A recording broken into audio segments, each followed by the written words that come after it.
Hey guys, tonight we slip into something that isn't exactly comfortable, though it might be exactly what you need to fall asleep. We're going to talk about women who lived without men, who built lives in quiet corners, and who managed to exist in times when solitude was almost suspicious.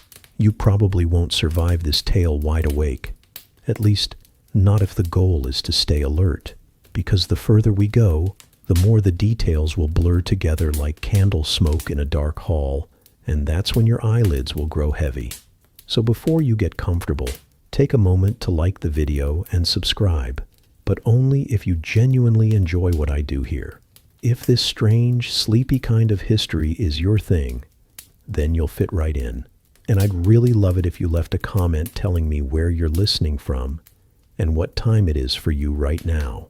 Now, dim the lights, maybe turn on a fan for that soft background hum, and let's ease into tonight's journey together. You trudge into the past, not with the clang of armor or the bustle of a royal court, but with the softer sound of silence. A cottage stands on the edge of a village, a small window glowing faintly with candlelight. Inside, a woman sits alone, her hands folded, her thoughts her only companions. It isn't a scene that chroniclers bothered to write down. Kings, wars, and treaties, those filled the parchments. But the quiet life of a solitary woman rarely did, and yet those lives were real, tangible, and very human. You can almost smell the faint aroma of smoke from the hearth, mixed with the musty dryness of old wood. She keeps her place warm because there is no one else to do it for her. She carries the water, chops the kindling, stirs the pot of thin broth, and locks the door against the night. You, watching her, realize how much unseen labor exists in such solitude. Living alone is not a modern invention. It's an echo across centuries, even if it was never celebrated. There's a curious tension in the scene. On one hand, there's freedom. She doesn't answer to a husband's temper or a father's commands. No man stands over her shoulder telling her when to sow the field or when to pray. She answers only to herself, and perhaps, in her private thoughts, to God. On the other hand, there's risk. Neighbors glance too long, whisper too easily.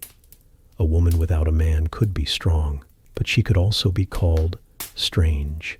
Historians still argue whether medieval and early modern women in such positions were tolerated as practical necessities or quietly despised as social outcasts. Some records hint that widows were often respected for their endurance, while spinsters, those who never married, were pushed into the shadows of pity and suspicion. Yet the truth is murky, tangled in the ink of men who wrote the accounts. You won't find her diary, her private thoughts, except in the rarest of fragments. Imagine her world. The fields are loud in harvest season, and the church bells are constant reminders that salvation is collective, not solitary. The whole rhythm of life depends on families, on households, on bonds of obligation. And here she sits, outside that rhythm, part of it, but also apart from it.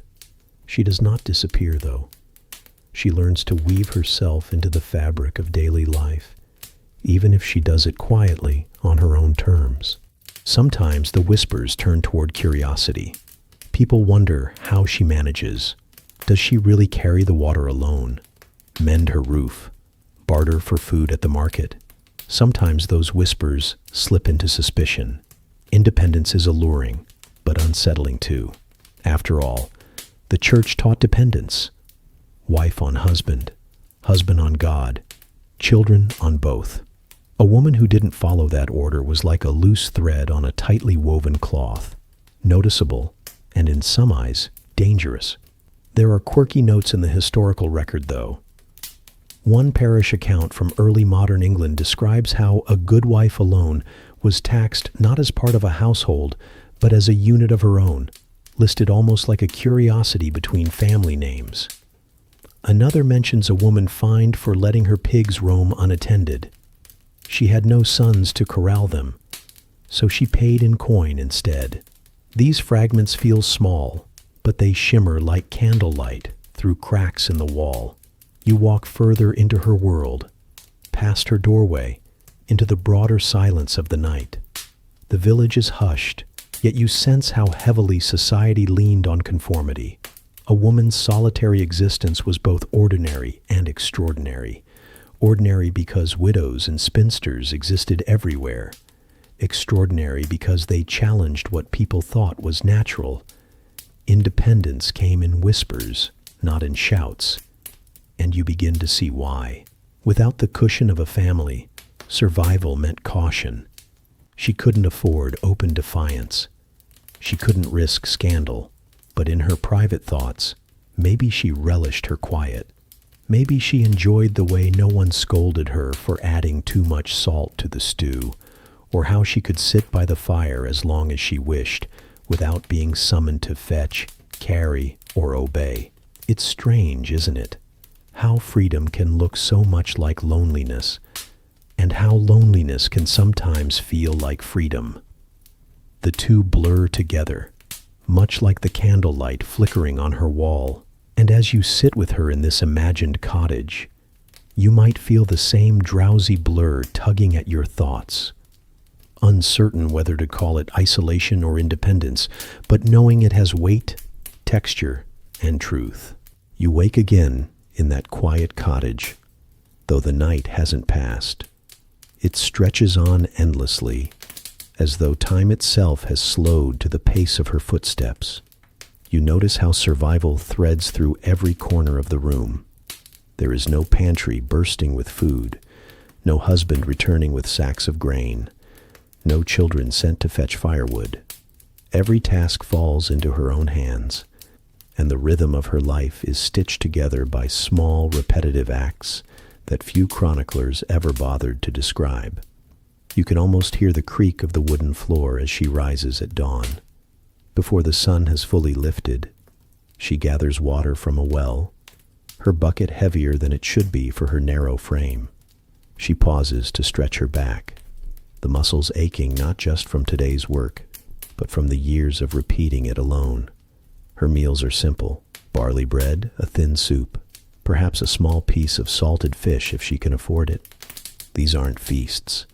These are measures of survival, portioned carefully, each crumb counted. There is no one to share the meal with. She eats slowly, not because she savors, but because stretching food means stretching time. A loaf baked today must last 3 days.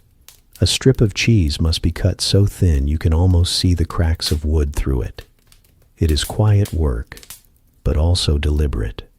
She knows exactly what she needs to make it through the season, and exactly what happens if she fails. Hunger doesn't wait for companionship. Historians still argue whether solitary women thrived in such routines or merely endured them. Some evidence suggests that widows often held enough land to keep themselves fed. An acre here, a garden there, while others struggled on the margins, scraping together odd labor in exchange for bread. The truth may depend on where you look. A bustling market town might offer opportunities, but a lonely rural hamlet could mean slow starvation. There are quirky glimpses in tax rolls and parish records. A woman listed as brewing small batches of ale for the neighborhood, an unofficial innkeeper of sorts. Another recorded as keeping bees, the honey sold in small clay pots. These details may not seem like much, but they reveal ingenuity. Without a husband to barter or a son to inherit trade, she crafted her own means.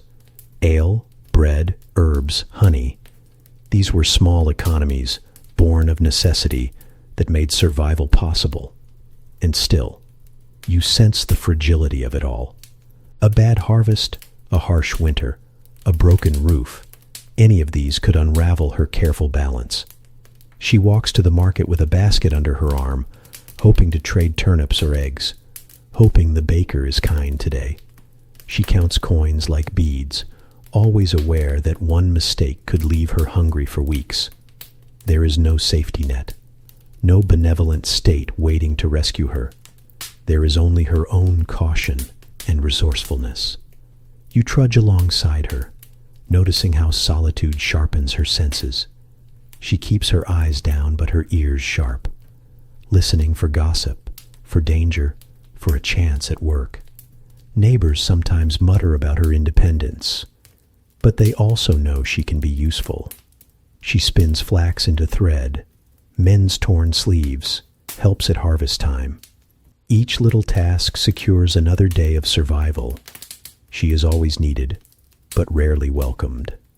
There's something both exhausting and dignified in her routine. Alone, she builds a life out of scraps, out of things others overlook. You can almost picture her laying herbs on the windowsill to dry, not because she believes in magic, though the neighbors might suspect it, but because dried mint means medicine, means flavor in otherwise dull broth. These are her quiet strategies. Not spells, not rebellions, just survival dressed in ordinary clothing. And yet when you step back, it begins to feel extraordinary. Think about it. Entire societies depended on the framework of families, of men leading households, of women following within. Here she is, surviving without that net. Her existence bends the rules. It doesn't break them. She isn't storming castles or writing manifestos, but it shows that life outside the expected order was possible, even if precarious. You sit with her again as night returns. The fire burns low. She pulls her shawl tighter around her shoulders. Tomorrow she will walk to the well again, and the day after that. It isn't a glamorous life, but it is steady. It is her own. And as you listen to the crackle of the embers, you realize that survival itself is a kind of quiet defiance, one that rarely makes the history books, but lingers in the spaces between them. The rhythm of her days carries you forward, and soon you notice that survival wasn't her only challenge. Beyond the cracked walls of her cottage lies another force, stronger than hunger, colder than winter. It's the church, looming with its bells and sermons, its watchful eyes and endless judgments. You hear the tolling bells echo through the village, calling everyone to kneel. And though she bows her head like the others, the weight of suspicion presses harder on her shoulders. A woman without a man was not just unusual, it was unsettling. The church's teachings painted order into the world. Husband over wife, priest over flock, God over all. A woman who slipped free of that chain, even unintentionally, carried the shadow of disorder with her. You sit beside her in the pews. She blends into the crowd, but you sense the side glances. Parishioners whisper, sometimes in pity, sometimes sharper. Why doesn't she remarry? Why doesn't she live with kin? Why does she seem content in her own company? These questions weren't harmless curiosity. In a world where faith guided law, behavior outside the norm could mean sin. Historians still argue whether church authorities actively persecuted solitary women, or whether the suspicion came mostly from neighbors. Records suggest both. Some bishops' courts fined women for failing to keep proper households, while other documents show priests defending widows as pious and steadfast. The contradiction reveals the tension. She could be seen as holy, devoting her life to God alone, or as dangerous, straying into pride and independence. It didn't help that monasteries and convents offered the approved version of female solitude. Nuns were cloistered, guided by rules, enclosed by vows. A laywoman living alone in a cottage lacked that seal of sanctity. She was her own abbess, her own order, and that freedom unsettled the clergy. You can almost hear the sermon rising, the dangers of pride, the temptations of idleness, the suspicion of women left to their own devices. But the story isn't only suspicion. Quirky fragments remind us of surprising leniency. A parish record from Italy notes a woman called Maria Sola, Maria the alone one, who was listed year after year without condemnation, simply as part of the community. Another tale from France recalls a woman who attended Mass faithfully every morning and was known to donate small loaves of bread to the poor. Her solitude was accepted because she embodied charity. So sometimes survival lay not only in food and firewood, but in reputation, a careful balance of piety and usefulness. You trail after her as she leaves the church. She keeps her eyes down, but she feels the stares. Alone, she walks back to her cottage, and with every step you sense the double life she leads. Publicly, she must be humble, obedient to the order of things. Privately, she is her own mistress, making choices others cannot touch. That tension never leaves her. It's stitched into her days like the seams of her dress. At night, when she prays before bed, she might whisper longer than others, not just out of devotion, but out of necessity. She needs protection more than most. Without the shield of a husband's name, she seeks shelter in God's. Whether or not he listens, she doesn't know. But in the silence of her room, her whispered prayers mingle with the crackle of the fire, the sound of her own breath, and the endless hum of being judged by those outside. You can almost feel the contradiction yourself. The church promised solace, yet it also sharpened the blade of suspicion.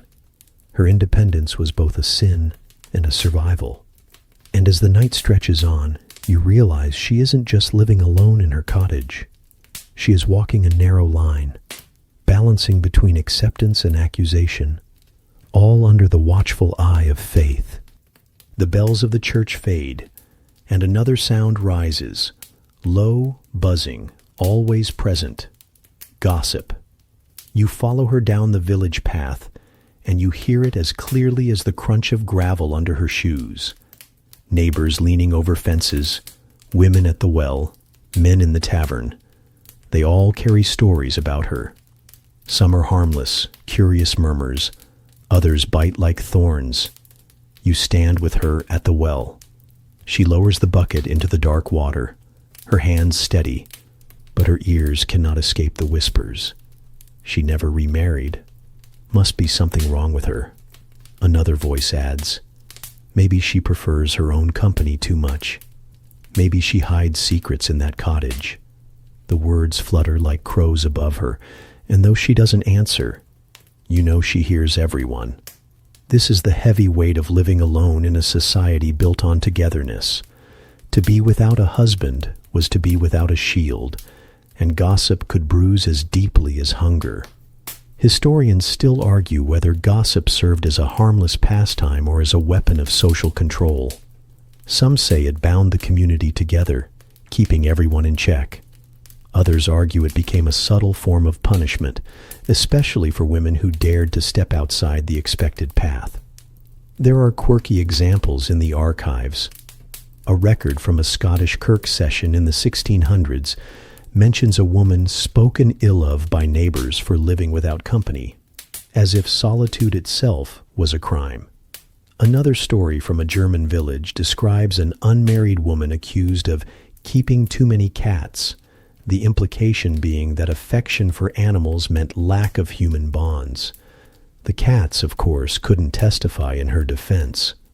You walk with her through the market square, where gossip thrives. She keeps her face straight, but she knows eyes are on her. Every purchase, every word is observed. Did she buy too much salt? Did she laugh with the merchant a little too freely? Did she drink ale in the tavern without a chaperone? Each action spins into rumor. For women like her, gossip wasn't background noise. It was a constant test. And yet, gossip also had strange power. It could ruin, but it could protect. Some women used gossip to their advantage, cultivating reputations that kept them safe. A whisper that she was clever with herbs might scare away troublemakers, even if it risked accusations of witchcraft. A rumor that she had wealth hidden away might discourage suitors, though it invited envy. She learned to let certain whispers grow while stamping out others with silence. The cruelty of gossip lay not just in words, but in isolation. Imagine the festivals where everyone danced, the weddings where songs filled the night. She stood at the edges, part of the crowd, but not within it. Sometimes she was pitied, given scraps of bread or a place at the table out of charity. Other times she was avoided, as if her solitude might be contagious. Alone, she bore both kindness and scorn, never fully belonging. But the whispers, relentless as they were, didn't stop her life. You picture her returning home after a day in the market, the murmur of voices trailing behind her like smoke. Inside her cottage, the silence returns. Here, she is no one's subject of gossip.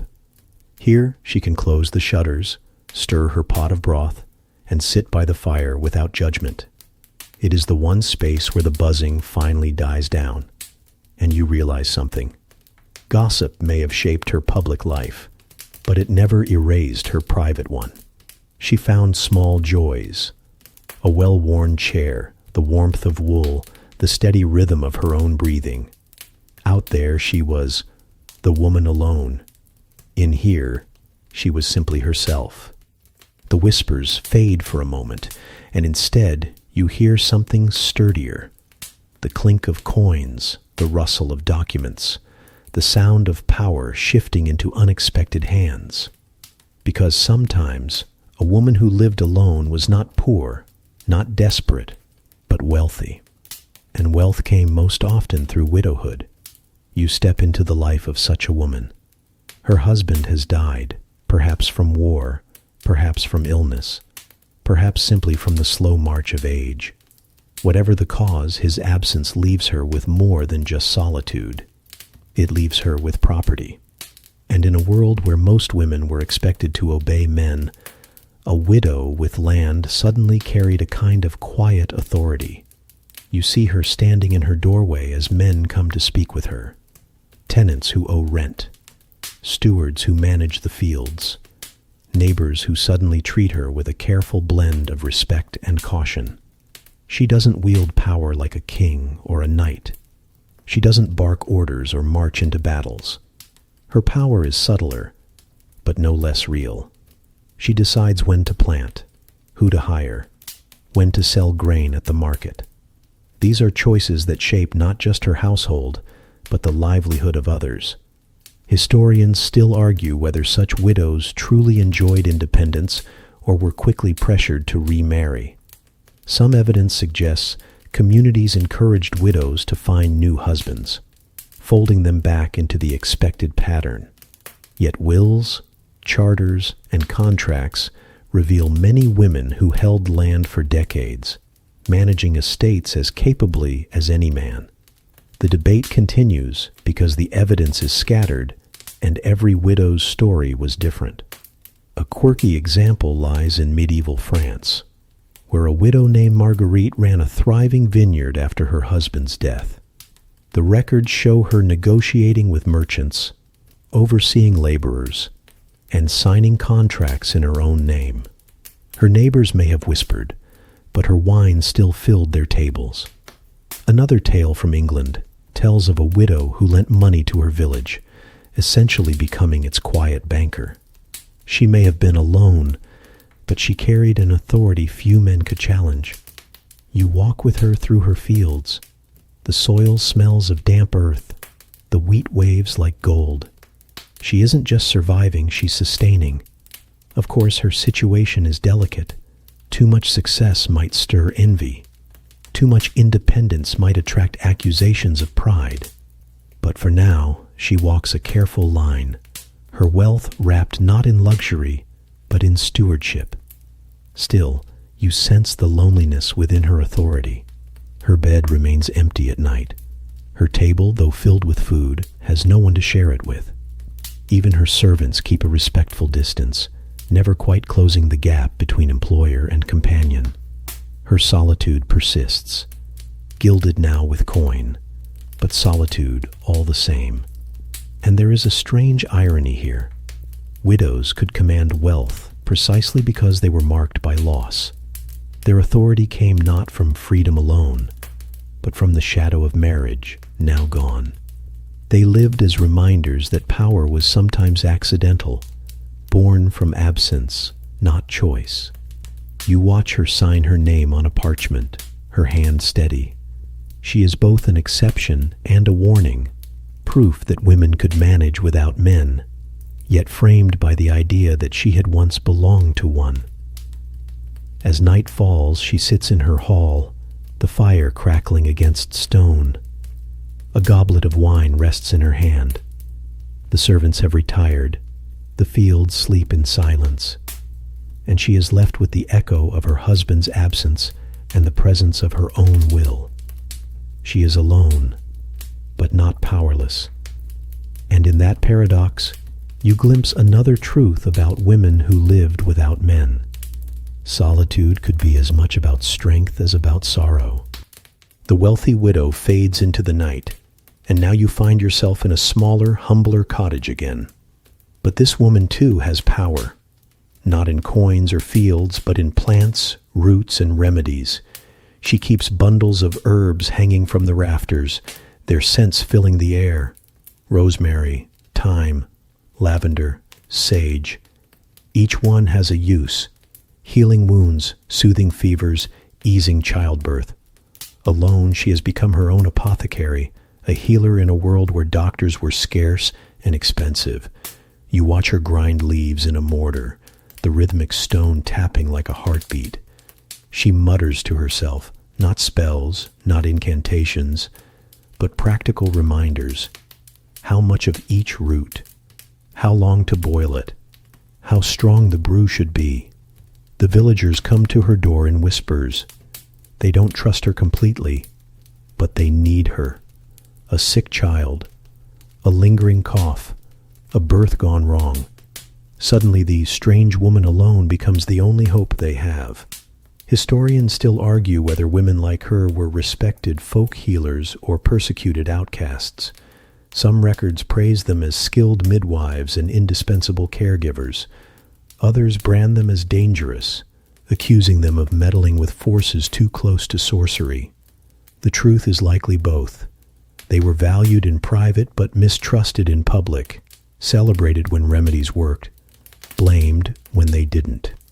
You catch quirky glimpses in scattered accounts. A woman in 15th century Germany was praised for saving newborns with her herbal teas, yet a decade later accused of witchcraft when a villager's cow died mysteriously. Another in Italy was called the Sage Woman and had her name passed down for generations, remembered more vividly than her wealthier neighbors. These fragments remind you that healing and danger often walked side by side. The room smells sharp, earthy, alive. She pours a steaming liquid into a clay cup, handing it to a trembling mother. Outside, the night is full of whispers again, but different ones now. She knows too much. She lives too strangely. And yet, the same mouths that murmur suspicion will return tomorrow with a coin or a loaf of bread, desperate for her knowledge. You notice how carefully she tends to her plants, almost like companions. She speaks softly while tying bundles with twine, as if each sprig is a thread of protection. Perhaps it is loneliness that makes her so devoted, or perhaps it is simply survival. Without a family, her herbs are both her livelihood and her safeguard. They protect her from hunger by bringing her trade, and from accusation by proving her usefulness. Still, the risk lingers. Every remedy that fails becomes a mark against her. Every strange smell from her window fuels rumor. You imagine her at night, the fire low, grinding herbs by the faint light of a candle, her mind heavy with the knowledge that what saves one person today could condemn her tomorrow. But there's resilience in her too. She doesn't stop gathering, doesn't stop mixing. She knows the rhythms of the earth, the turning of the seasons. She knows when to pick berries, when to dig roots, when to dry leaves. Her wisdom is lived, not learned from books. And though the villagers may scoff, they also depend on her more than they admit. In the silence of her cottage, with herbs rustling faintly overhead, you sense both the fragility and the strength of her life. Alone, she has carved out a role that keeps her alive. Alone, she is healer, provider, and, sometimes unfairly, suspect.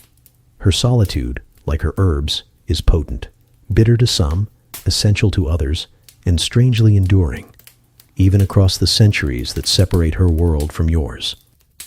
The smell of herbs lingers as you drift further into her world, but now the focus shifts away from her cottage walls to something larger, the endless debates about what her life meant.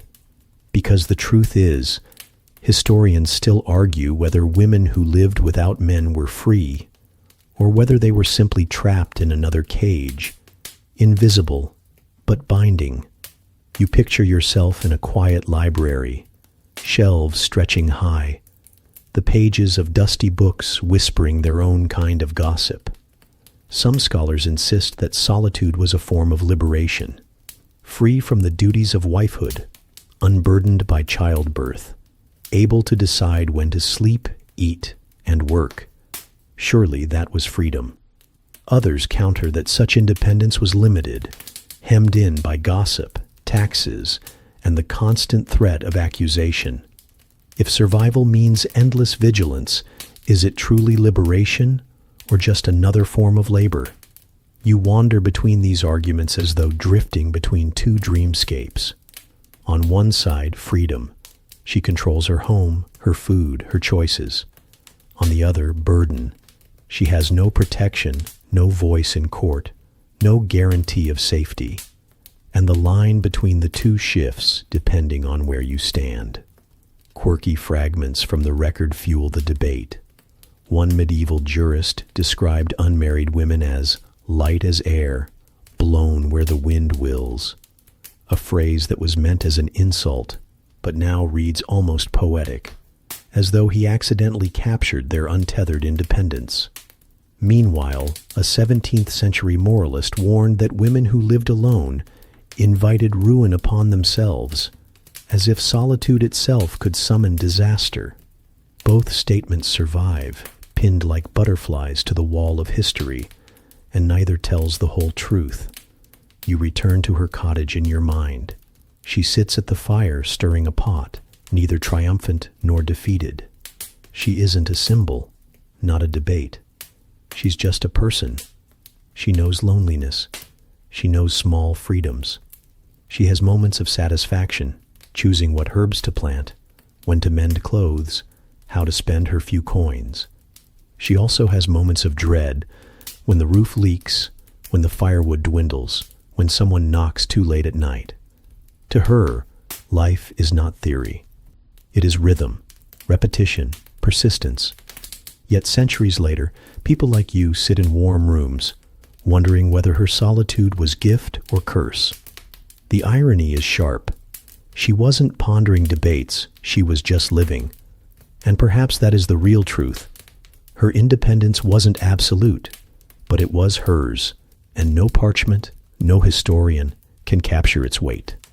The fire crackles low, the arguments drift into silence, and you're left with a hazy understanding. The life of a woman alone was neither pure freedom nor pure burden. It was both, tangled like smoke in candlelight, impossible to pin down. The arguments fade as you hear a new sound at the door, a sharp rap, steady, official. It isn't gossiping neighbors or desperate villagers this time. It's the tax collector. Solitude does not mean escape from the web of obligations, and she too must answer when the knock comes. You watch her rise from her chair, shoulders tense. She opens the door to find a man with a ledger, quill in hand, his face as unreadable as the parchment he carries. He doesn't care about her loneliness or her hard labor. He cares about dues, what she owes to the crown, the parish, the lord of the manor. Being alone doesn't free her from such things. If anything, it makes them heavier, because there's no husband or son to buffer the weight. Historians still argue whether taxation treated solitary women fairly or unfairly.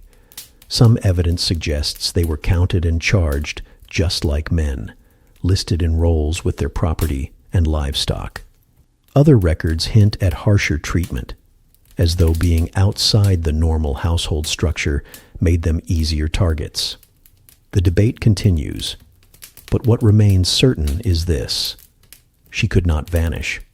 The ledger had room for her name, and so it was written down. You picture quirky details from those ledgers. One English tax roll lists a Johanna sola, Johanna alone, recorded as paying a small fee for her goat and a strip of land.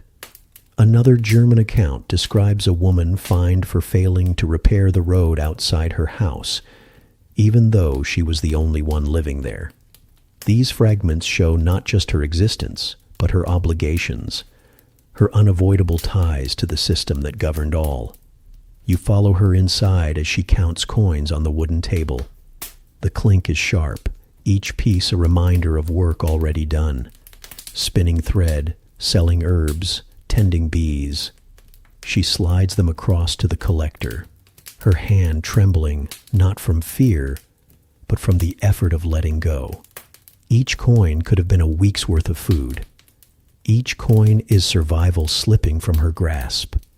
The collector makes a mark in his ledger, nods curtly, and leaves. She shuts the door softly, almost too softly, as though the sound of it might echo her emptiness.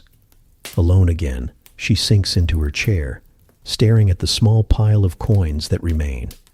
Taxes don't ask whether she is widowed or unmarried. They don't ask how many nights she's gone hungry. They simply come, year after year, as steady as the toll of church bells. And yet, strangely, these records preserve her more vividly than the whispers of her neighbors. While gossip fades, ledgers remain. You can still trace her name centuries later, see her obligations, imagine her struggles. The taxman, unwittingly, has granted her a kind of immortality. The fire crackles again, shadows flicker against the wall, and you realize that even in solitude, she was never truly invisible. The world always found a way to claim its share of her life. The chair creaks beneath her as she leans back, staring into the dim firelight. You sense something heavier in the air tonight, not the weight of taxes or the hunger of an empty table, but a shadow that follows her everywhere. They call it spinster's shadow. You can almost hear the villagers whispering the word like it's a curse, even though it only means she never married. You wander through her silence and find yourself brushing against the same rumors that coil in the village lanes. People pity her, yes, because without a husband, she has no one to defend her, no one to share the burdens of labor. But more than pity, there's fear. Fear of what it means for a woman to survive outside the tether of a man. They imagine her bitterness seeping into her herbs, her eyes seeing too much, her words carrying strange weight. Historians still argue whether unmarried women were truly marginalized in daily life, or whether we exaggerate their isolation now. Some records show them working alongside families, weaving, spinning, brewing ale. Others describe them as unwanted burdens, superfluous females, that the community tolerated but never embraced. Both views may be true, depending on the place and century. But for her, sitting by the fire, neither label captures the whole. You remember quirky details from the archives. One village play from the 1500s painted the unmarried woman as a sharp-tongued scold, wagging her finger at neighbors. Yet in another document, a spinster is listed as the most reliable brewer in town, praised for her consistent ale. The shadow shifts depending on who holds the lantern.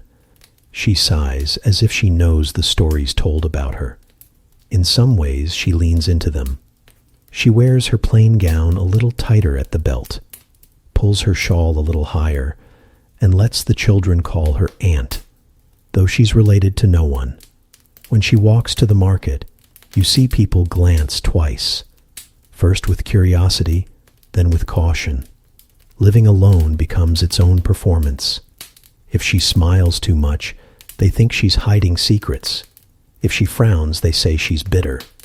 If she keeps to herself, she's cold. If she talks, she's gossipy. Every move judged by the fact of her solitude. You feel the unfairness coil around her like smoke, thick and suffocating. And yet, there's also power in that shadow. She owns her silence. Without a husband, no one dictates her bedtime or her chores. Without children, she tends her own garden, not someone else's. Sometimes she hums as she spins thread, and the hum sounds less lonely than free. A scholarly phrase lingers in your ear. Historians still argue whether spinsterhood was a prison or a possibility. Both, perhaps. The prison built of gossip and exclusion, the possibility forged in freedom and time of her own. You realize she's navigating a tightrope, every step judged, every breath scrutinized. But at least they are her steps. You sit with her as the fire grows lower. She feeds it with small twigs, each crackle echoing a quiet defiance. Maybe she doesn't care if the village fears her. Maybe fear is safer than pity, better to be whispered about than forgotten. A cat pads silently into the room. No surprise company, just the flick of a tail. She strokes its fur absently, eyes lost in the flame. You notice how the firelight bends across her face. Not bitter, not scolding, not lonely, simply present. She exists beyond their categories. The shadow of the word spinster lingers, but tonight you see it differently. Not as a curse, not as pity, but as a silhouette. Sharp, distinct, unbending. Alone. Yes, but her own. The air beyond her cottage feels different now, colder, as though the village itself wants to keep her at its edge. You step outside with her, and the path under your feet is narrow, trodden less often, winding toward places most people prefer not to live. That's where solitary women often ended up, on the margins. You trace the curve of a river nearby, its waters whispering softly, the kind of place where laundry could be done or herbs gathered in secret. The villagers say she lives on the edge, but not just in the literal sense. Her house sits at the boundary where fields give way to forest, where church bells barely reach. She dwells between order and wilderness, between belonging and exile. Mainstream history records such boundaries clearly. In many medieval towns, widows and unmarried women clustered on the outskirts, their cottages marked apart from the central square. Some city ledgers even divided districts by social type, mapping these women to the fringes as though their independence needed containment. You feel the weight of that geography pressing into her footsteps. Quirky stories emerge too. In one 14th century village, a woman built her hut halfway into a ruined stone wall, neither fully inside nor fully outside the town. People joked she was married to the wall, half protected, half exposed. The phrase stuck for generations, long after her name was forgotten. Little oddities like that remind you how much identity clung to place. Historians still argue whether marginal living was chosen or forced. Some suggest these women deliberately sought the quiet of riversides and woodlands, far from the constant surveillance of neighbors. Others insist they were pushed outward, given no welcome near the heart of town. The truth likely shifts with every map, every parish, every rumor. She bends to collect sticks at the forest edge. Each branch snaps like a reply to the world's unspoken question. Why here? Why so far? Maybe because wood is easier to gather where no one else claims it. Maybe because silence is gentler than suspicion. Maybe because, from the edge, you can watch the village without always being inside it. You notice how nature conspires with her solitude. Birds startle at your approach, but settle when she stands still. The river accepts her reflection without judgment. The forest swallows her steps, and for a moment you can't tell where she ends and the undergrowth begins. And yet, isolation cuts sharp. At night, she hears wolves closer than church bells. The wind rattles shutters without a neighbor's light across the way. When illness strikes, no healer is a shout away. She lives in the in-between, safe from gossip, but vulnerable to the raw, indifferent edge of nature. The cottage returns to view, half swallowed by mist. You see how it crouches, not quite inside, not fully outside, a liminal space built of her resilience. Alone she becomes a figure of the boundary, part villager, part wanderer, tethered yet untethered. The edge is not just where she lives, it's who she is. The morning light filters in faint and gray, and you hear the gentle whir of her wheel. Not a wheel of fate, not a wheel of fortune, just the spinning wheel. She sits at it, steady hands drawing wool into thread, her back straight, her breath even. This is how she survives, craft and trade. You notice how the rhythm becomes a kind of heartbeat. Spin, pull, twist, wind. It's both meditative and necessary. The thread will sell at market, exchanged for bread or salt or a sliver of cheese. For centuries, solitary women carved out life through such work. Spinning, weaving, brewing ale, baking bread, stitching clothes. It wasn't glamorous, but it paid, coin by coin. Mainstream history notes that many towns granted women guild membership in specific trades, especially textiles and brewing. A widow could inherit her husband's workshop. An unmarried woman might set up her own loom. But just as often, guilds resisted them, tightening rules to exclude masterless women. You sense the tension in her shoulders, a space allowed but never guaranteed. Quirky records linger in the margins. In one Flemish town, a woman brewer was fined because her ale was too strong, though locals secretly praised it for the very same reason. In another, a spinner signed her name with a little picture of scissors, as if to joke about cutting her way through the world. These tiny flourishes slip through the serious ink of ledgers, glimpses of individuality we aren't supposed to see. Historians still argue whether such economic roles granted real independence, or whether women remained trapped in precarity, forever one bad season away from ruin. Some insist their earnings gave them power, rent money, tax payments, even savings. Others say the fragile income left them constantly vulnerable. Both claims breathe here. Each thread she spins is a strand of freedom, each thread also a reminder of hunger hovering near. You watch her tuck finished skeins into a basket. She lifts it with a grunt, setting out for market. Along the way, you notice how people glance at her wares before they glance at her face. The goods give her legitimacy. The woman, less so. A man selling the same cloth might be praised as industrious. She, instead, is tolerated because of her skill. Still, there's a pride in her walk. Her thread is smooth, her ale consistent, her stitches tight. Customers may gossip behind her back, but they return, coin in hand. Need outweighs prejudice. In that small space between skill and suspicion, she finds her footing. The wheel keeps spinning in your mind long after the market fades, a circle without end, like her work. Each revolution another chance to prove herself, another chance to endure. And so, through craft and trade, she buys not just food, but dignity.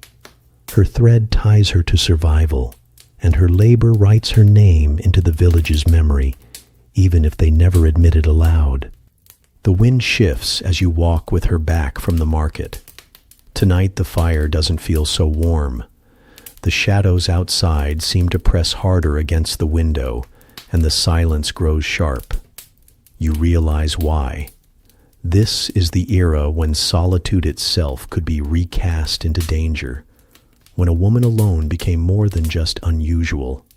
She became suspect, Whispers slip through the cracks of the village like cold drafts. Witch.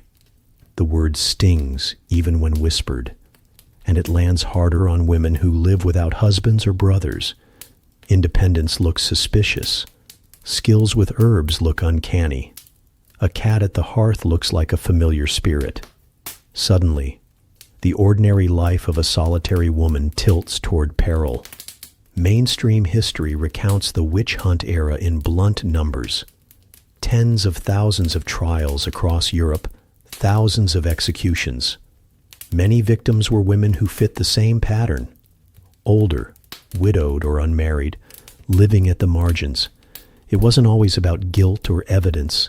It was about fear, and about who could be blamed when crops failed, when storms raged, when sickness spread. Quirky details lurk in the records. In one German village, a woman was accused because she yawned during church, apparently proof that she consorted with devils.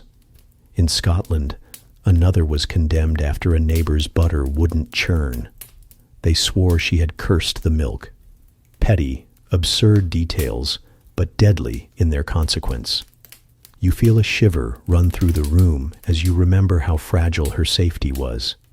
Historians still argue whether witch hunts targeted women primarily because of gender, or whether deeper political and religious anxieties were the real fuel.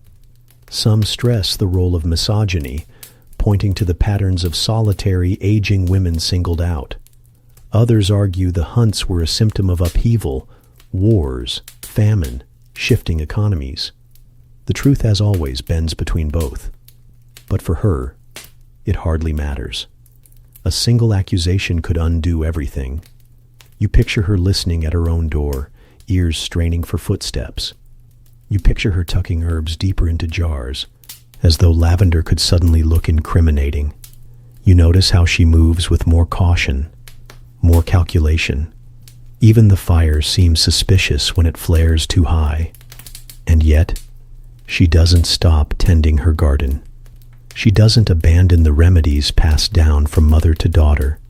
When a child coughs, she still mixes honey and thyme.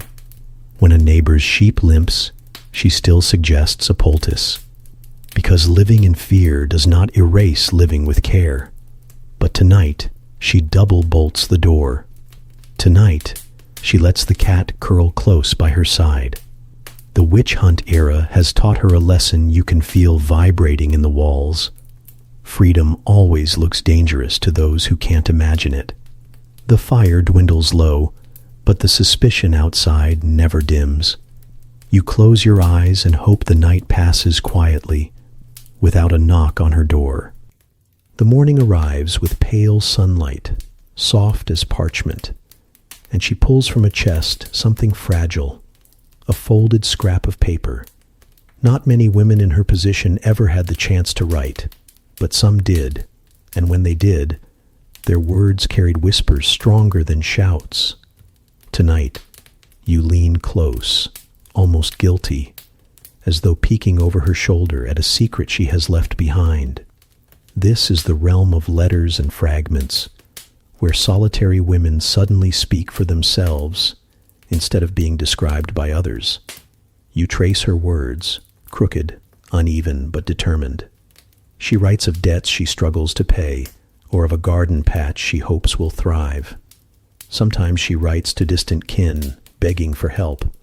Sometimes to officials, defending herself against rumors. These letters, fragile as breath, become survival stitched in ink. Mainstream history reminds you that literacy was limited, but not absent. By the 16th and 17th centuries, many widows, spinsters, and traders learned to sign their names or compose simple notes, especially in towns. Parish records even preserve petitions written by solitary women, requests for relief, complaints about neighbors, or claims to small pieces of land. Each document is a door into their lives. Quirky details peek through. In one French village, a woman scrawled her plea for grain on the back of a discarded theater poster, the ink curling across painted masks. In England, Another drew a crude flower beside her signature, as though to soften the stern words. These aren't just letters. They're quiet fingerprints left on history, half hidden but unforgettable. Historians still argue whether these documents represent rare exceptions or a broader practice. Were they tiny sparks in a dark sea of silence, or evidence of more widespread female agency than we assume? The debate ripples on, but holding even a single letter, you feel the debate doesn't matter. What matters is that her voice survives it all. You sit by her fire as she folds the paper once more. Maybe it will reach its recipient. Maybe it will vanish, burned or lost in a chest. But the act itself is resistance. She has written herself into the world, refusing to be only the subject of gossip or accusation. Her cat yawns, the wheel sits silent, and the ink dries slowly in the morning light. The cottage grows still, but that little piece of writing hums like an ember. You imagine it surviving across centuries, discovered in a dusty archive, and for a moment you realize you are reading not just history, but her heartbeat. The door closes softly behind her, and for once she does not step into the village. She lingers within her own four walls, and you realize that for solitary women, the home itself becomes more than shelter. It is fortress, cage, and chapel all at once. The hearth smolders. The shutters groan in the breeze. The floor creaks where she's walked 1,000 times. Every inch of the cottage feels saturated with her presence. You notice how objects carry meaning. Jars of herbs lined neatly on a shelf, a loom in the corner, the broom propped against the door, each one both practical and symbolic.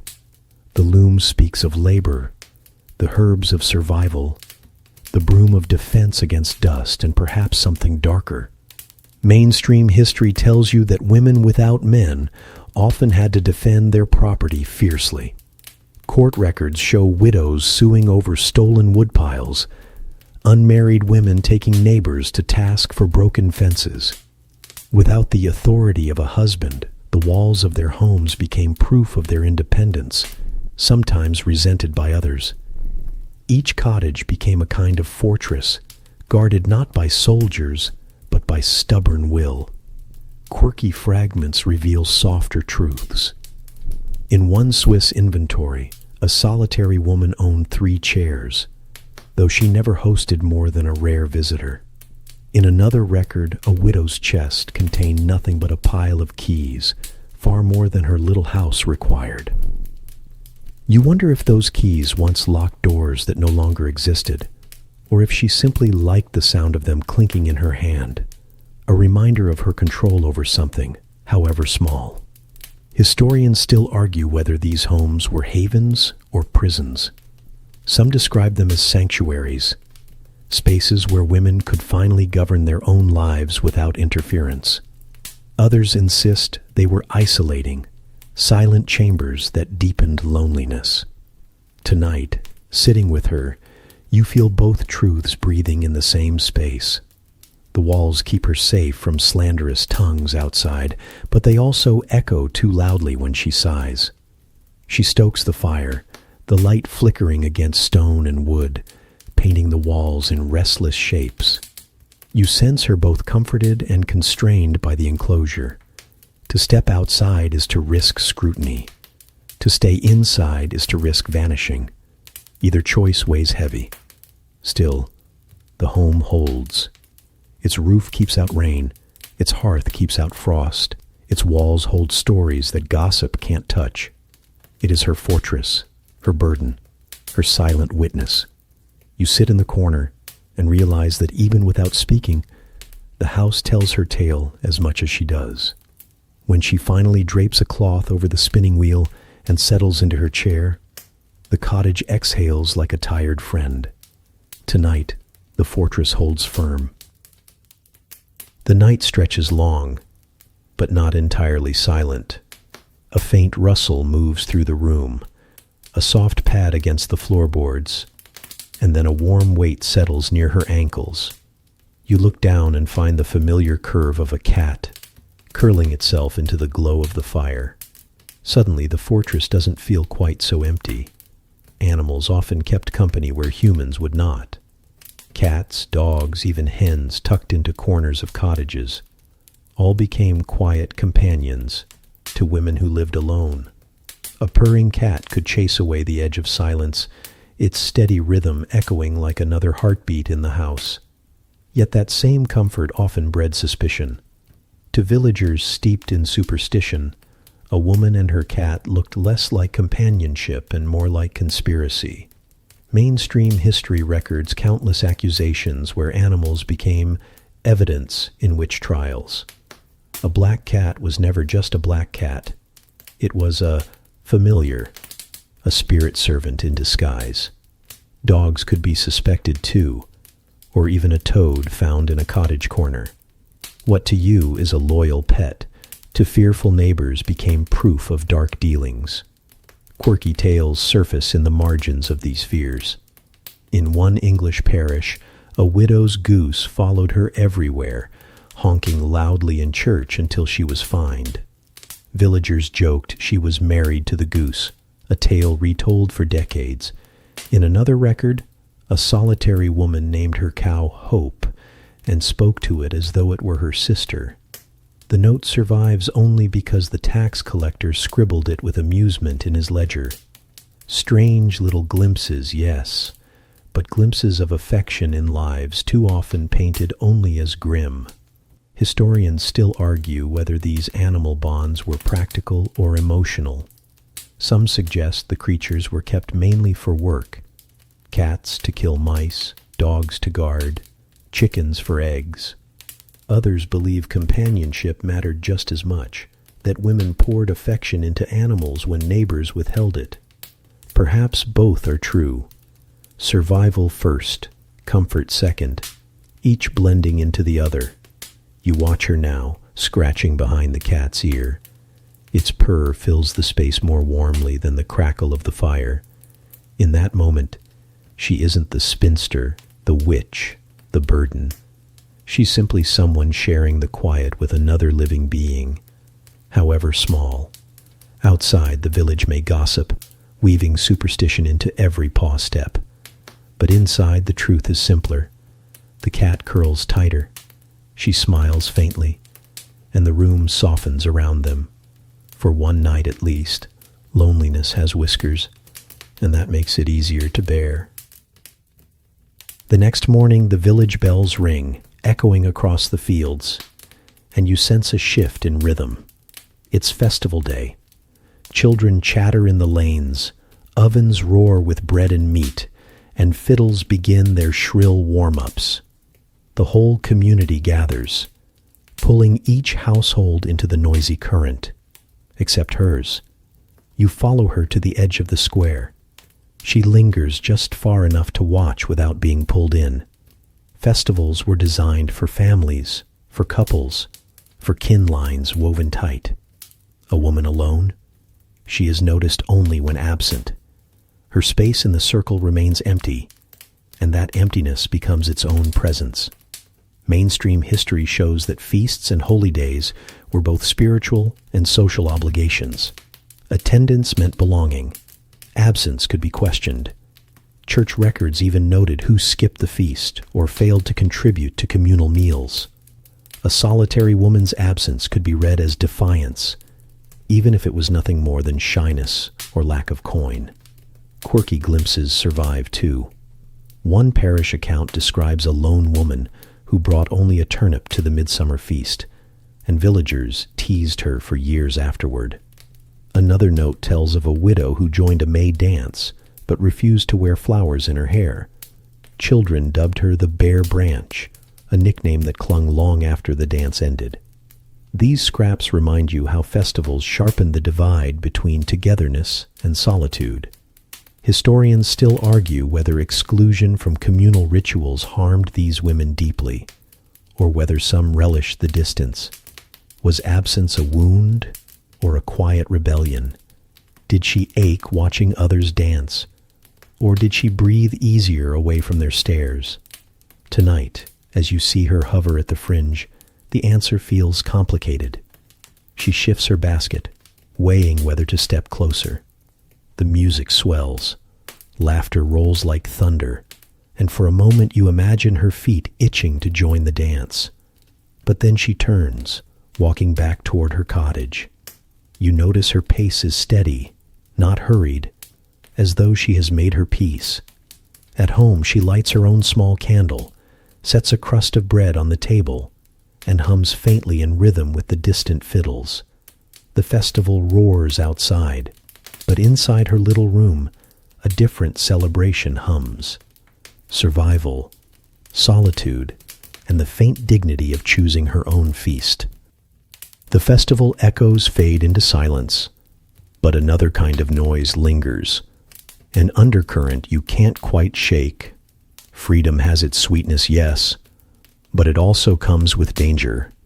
When a woman lives alone, her walls may guard against whispers, yet they cannot always keep out fists or knives.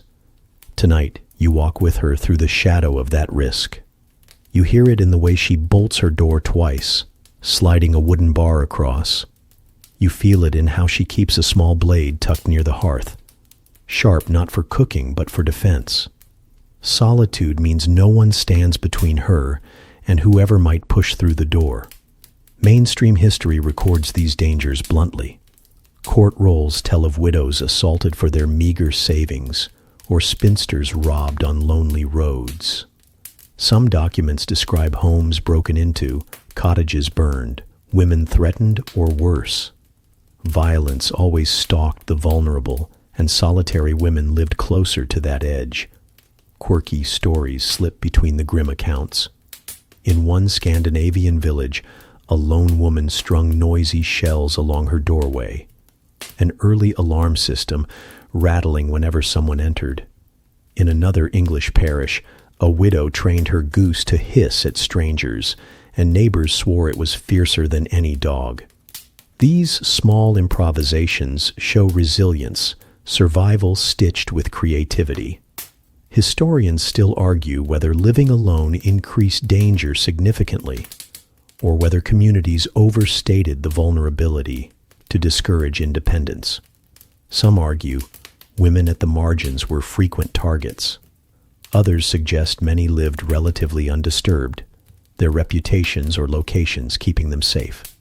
Like so much else, the truth is uneven. But the fear, that constant awareness, was universal. You sit with her as night deepens. Every creak in the rafters makes her shoulders tense. Every gust of wind through the shutters feels like a threat. And yet she endures it, night after night. Solitude is fragile, yes, but it is also stubborn. She sets the blade back on the table, strokes the cat at her feet, and closes her eyes despite the silence pressing hard around her. You realize that courage doesn't always roar. Sometimes it's just the quiet decision to sleep in a house that no one else protects. The risk of violence hovers like a shadow, but so does her strength. Alone, she keeps the night. The fire burns lower, and the night feels heavier, as if history itself leans closer to remind you that she was not unique. Across the world, in places she never heard of, women like her lived in strikingly similar ways. The echo stretches far beyond her village lanes. You picture Japan in the Edo period, where onna hitori, women living alone, were quietly acknowledged, often widows running small shops in city alleys. In India, some widows withdrew into austere solitude, their white saris marking both loss and resilience. In the Middle East, records mention women managing endowments, overseeing property without husbands, sometimes revered and sometimes resented. You realize her solitude is not just personal, it's cultural, repeating like a refrain across continents. Mainstream history has traced these parallels carefully. Whether in medieval Europe or Ming China, women who lived outside the family structure carried a mix of suspicion and necessity. They might be healers, spinners, midwives, or shopkeepers. Communities needed them and distrusted them at the same time. The pattern is so consistent, it feels almost universal. Quirky fragments add texture. In one Japanese town ledger, a single woman is noted as paying tax with laughter. The clerk scribbled a little doodle of a smile beside her name, as if she had charmed him. In an Ottoman village, a widow famously kept a pet monkey, which children adored and elders condemned as scandalous. Strange details, yes, but they prove that these women weren't just statistics. They had quirks, humor, and stubborn individuality. Historians still argue whether these global echoes prove a shared experience of oppression or whether each case grew from unique cultural soil. Some emphasize universal patriarchal suspicion. Others stress the differences between, say, a Japanese merchant widow and a European herbalist. The debate matters, but tonight the similarities feel louder than the differences. You glance back at her cottage, and then outward, imagining thousands of others. Huts on the edge of forests, shops in winding streets, small homes by rivers. Different languages, different customs, but the same stubborn resilience in the face of loneliness and judgment. She doesn't know she belongs to a larger story, but you do. You see her life reflected in distant mirrors, repeating like a quiet chorus across centuries and continents, and somehow that knowledge softens her solitude. She is alone, but never the only one. The air grows still, and you sense time stretching longer than a single life. The fire dims, the shutters sag, and the walls whisper not only of her, but of countless others. Eventually her story, like every story, comes to an end. And when it does, the question lingers. What remains? For solitary women, remembrance was rarely carved in stone. Graves of those who lived without men were often humble, sometimes unmarked altogether. You picture a hillside where grass swallows crooked wooden crosses, names fading before a century has passed. She slips into the earth quietly, leaving only traces in records, rumors, and the silence of forgotten ground. Mainstream history acknowledges this absence. Archaeologists often find graves of women buried without elaborate markers, sometimes with only a rosary, a spindle, or a clay pot beside them. No grand epitaphs, no sculpted angels, just earth pressing down on the quiet fact of their existence.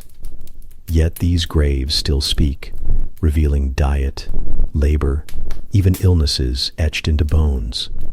They testify in ways stone never did. Quirky finds emerge in the soil. In one Scandinavian site, a woman buried alone clutched a small key, though no house remains nearby. Was it to her home or a symbol of control?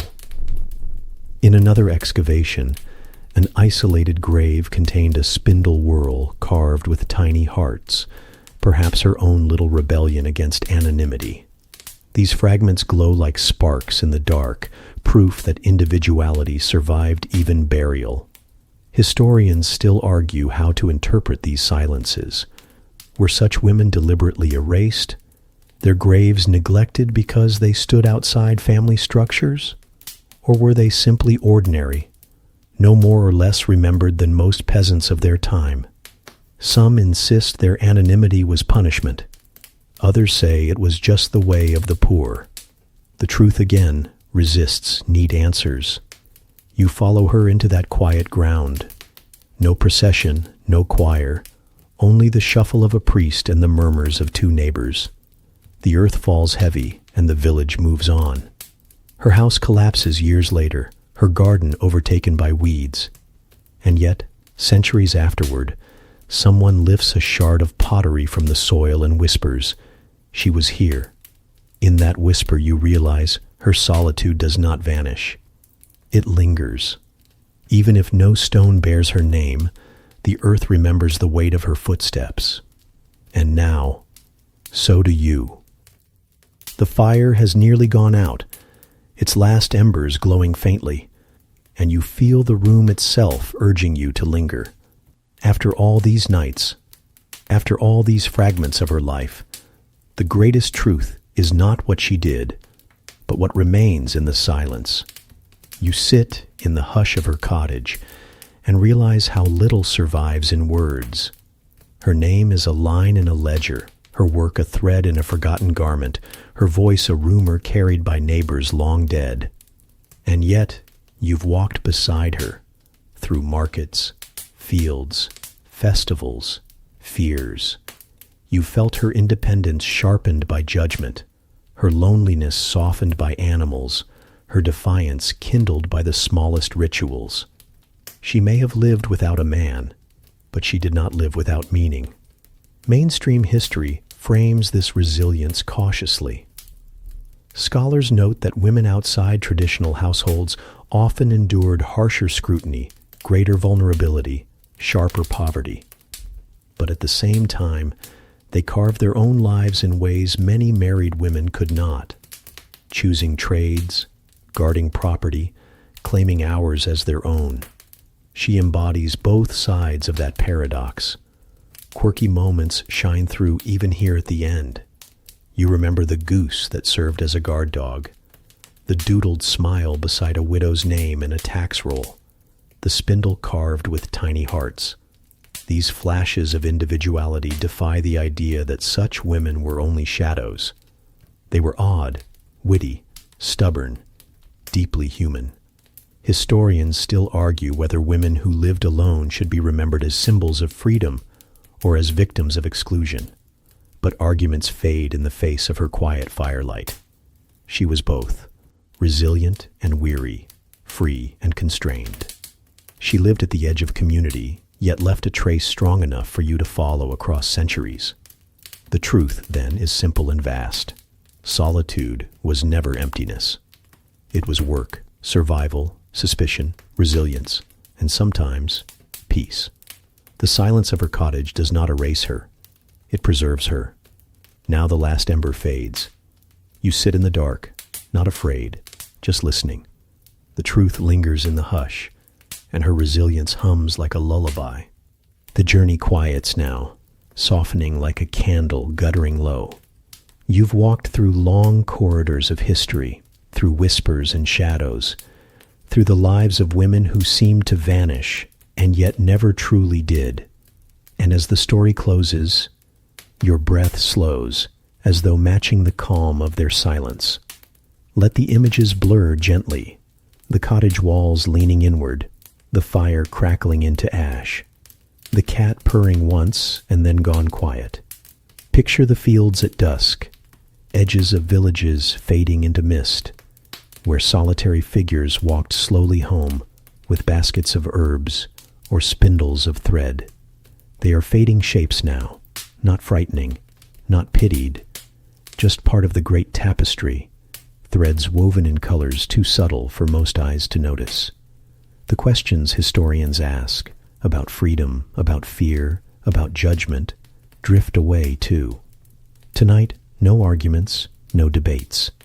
Only the simple rhythm of solitude, of women breathing steadily in their own spaces. The world may have tried to press them into silence, but silence itself has become their monument. You let the hush stretch out, sentences lengthening, sounds softening. Feel the edges of wakefulness blur. The cottage, the fields, the graves, the echoes across cultures, all dim now, as though you are stepping backward through mist. Rest in the knowledge that they endured. Rest in the certainty that their resilience hums on, quiet but unbroken. Rest, because the story has carried you to the edge of sleep, and nothing more is required. The truth is still here, even in silence, especially in silence.